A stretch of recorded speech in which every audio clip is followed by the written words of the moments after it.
Okay, so we're going to do another divide. Okay, this example brings up one important point, okay, which is when I set this up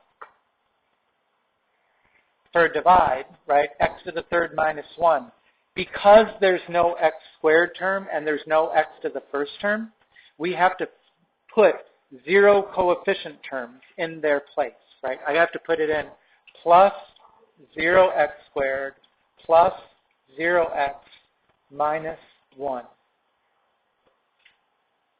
So you always fill in missing powers of the variable with a 0 coefficient term. And you'll see why when we go through the process, right? And the x minus 1 is out here. So fill in missing powers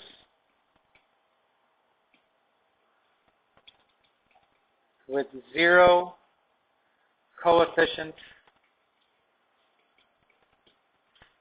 terms, right? And that is inside and outside.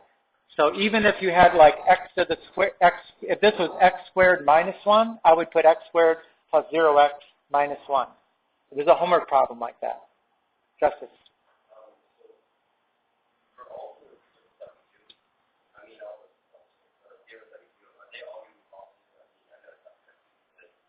You could write negative if you want. It doesn't make any difference. Right? It's 0. So inside and out. Okay, now when we go through the division, see what happens here, right? What do I have to multiply times x to get x to the third? X squared. So that's x to the third, then x squared times negative 1 is minus x squared. Now we subtract. What is 0 minus negative 1?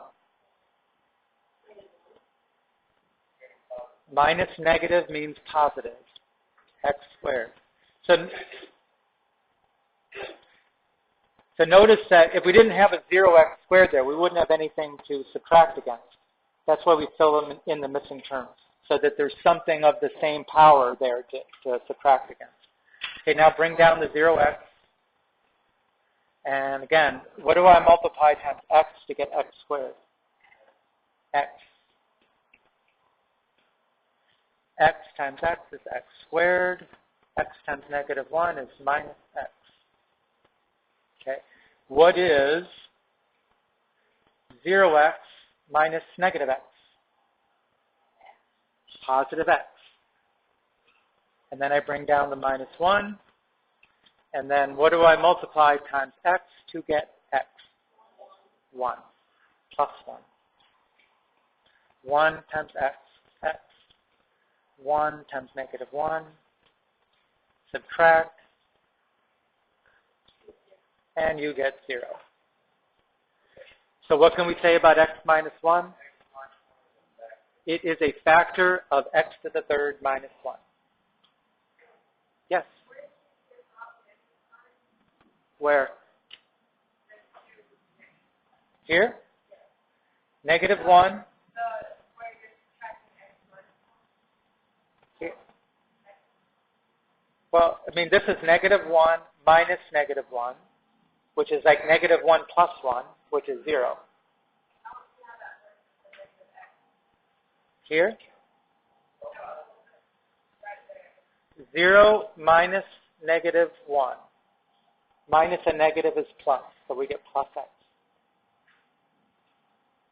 Right? 0 minus negative. Minus a negative is plus.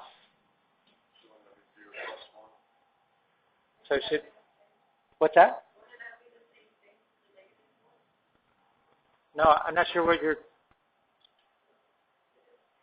let's see if it comes up again, but not doing that right is the source of almost all our mistakes in long division, is that when you're doing this one step, you don't subtract correctly.